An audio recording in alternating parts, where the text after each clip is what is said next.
Welcome to the Tech Egg. Don't get scrambled. Enjoy the video. You begin by locking a steady tempo around 95 BPM and creating a confident pocket. This gives City Pop its relaxed forward motion. Next, lay a bass line that emphasizes root and octave jumps and program a warm pad for chord color.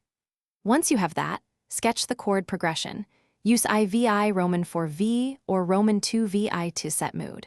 Make sure to record a short loop of 8/16 bars. This becomes your composition canvas and tells you where to place leads and rhythm parts. You now expand the loop into a full arrangement by adding electric piano comping and a clean rhythm guitar. These create the trademark sheen. Once done, layer synth pads and a bright lead for melodic counterpoint and place short brass or synth stabs on offbeats to spice transitions.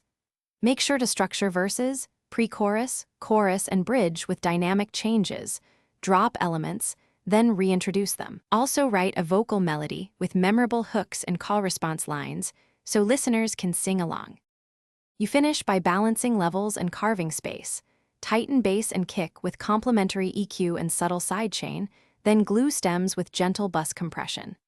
Add tape saturation for warmth and a tasteful plate, reverb on vocals to sit them in the mix, pan guitars and synths for width. Once your mix shines, bounce a high-resolution master and test on headphones, monitors, and phone. If the mix feels flat, check frequency masking, cut overlapping mids, solo problematic pairs, and re-EQ rather than boost. Thanks for watching. Consider subscribing if I helped unscramble your problems.